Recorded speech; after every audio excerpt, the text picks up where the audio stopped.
Nasundan ba? Matandaan nyo na yan, kasi yan na yung pag-repair na kayo, ganyan na yung gagawin nyo pag nag-test kayo ng capacitor. Kapag nasa board, kapag hindi mo kabisado, mahirap.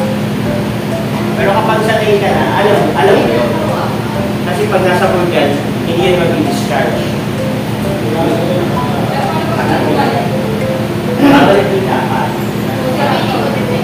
Kapag effective ang capacitor, usually nakikita yun.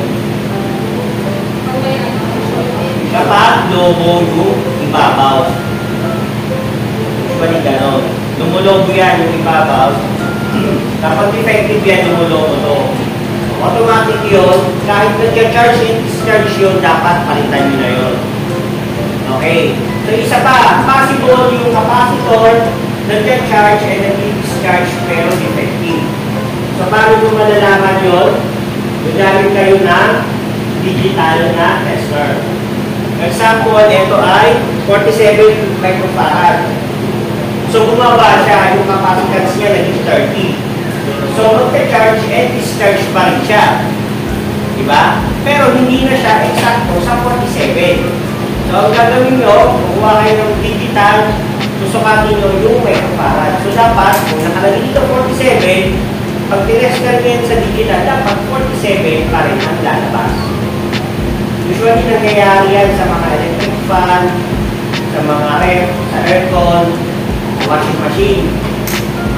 Kapag sa washing machine, minsan, hindi siya umikot, kailangan patulungan ng kamay.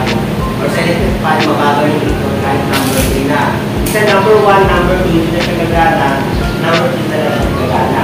Ibig sabihin, buo pa rin yung capacitor kasi napalipot pa niya yung number 3. Ang problema lang, yung 1 and 2, hindi na niya kaya paikutin. Ibig sabihin, nagbago na yung value. Kunyari 47, o sa 1.5 to F. So 1.5 to F, kaya yung 100, 1, 2, and 3.